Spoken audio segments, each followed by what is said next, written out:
Cloudflare auto-mitigates the largest ever DDoS attack. Truth Social users fall victim to an enormous amount of pig butchering scams. And I had to check this a few times to make sure I read it right, but Russia arrested 100 Russian hackers in a Crypteks crypto exchange crackdown. This is Cybersecurity Today. I'm your host, Jim Love.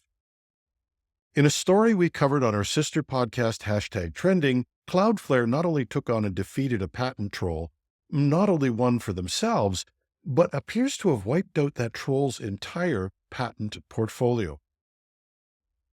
And now, Cloudflare claims to have successfully mitigated the largest distributed denial of service DDoS attack ever publicly disclosed, peaking at 3.8 terabits per second. The attack was part of a month-long campaign of hyper-volumetric Layer 3 and Layer 4 DDoS attacks targeting multiple customers, with Cloudflare's defenses automatically detecting and mitigating over 100 of these attacks in September. Many of these attacks exceeded 2 billion packets per second and 3 terabytes per second, but Cloudflare's automated systems were apparently able to fend off that traffic without disrupting services. The unprecedented scale of the attack poses a threat to any unprotected or inadequately protected internet properties. However, Cloudflare customers using services like HTTP reverse proxy, Spectrum, and Magic Transit were apparently shielded from the disruptions. The attack, which leveraged compromised devices worldwide, highlights the growing threat of DDoS campaigns that exploit vulnerable devices such as routers, DVRs, and servers to flood targets with massive traffic.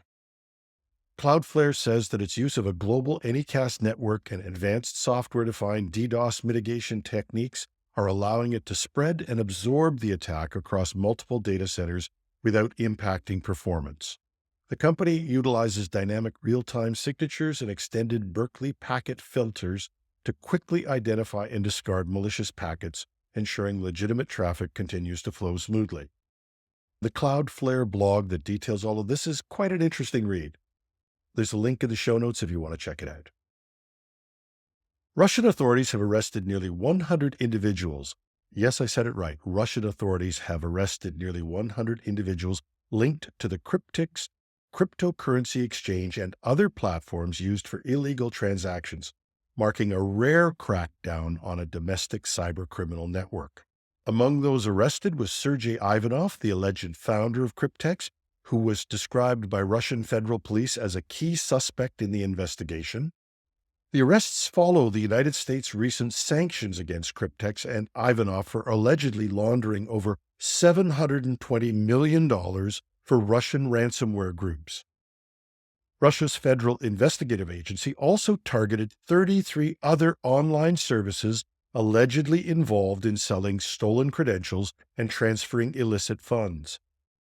Authorities reported that these platforms facilitated illegal activities such as currency exchange, cryptocurrency transactions, cash deliveries, and the sale of bank cards and personal accounts, with a particular focus on serving cybercriminals seeking to legalize their proceeds. The scope of the investigation is significant, with 148 raids conducted across 14 regions in Russia, and investigators believe the criminal network processed over $1 billion in 2023, yielding more than $38 million in illegal income for the suspects. The Kremlin's actions come amid growing criticism for its perceived tolerance of cybercriminal networks operating within Russia, often accused of being used as tools to further the country's influence as long as they avoid targeting domestic interests.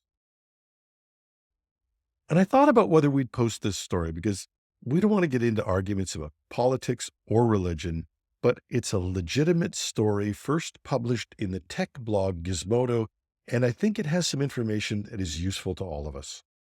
Truth Social, the social media platform launched by former U.S. President Donald Trump in 2022, is under scrutiny after new documents obtained by Gizmodo revealed significant financial losses suffered by its users. The documents, obtained through a Freedom of Information Act request, detailed numerous complaints filed with the Federal Trade Commission, the FTC, about scams perpetrated on the platform. Some users have reportedly lost hundreds of thousands of dollars.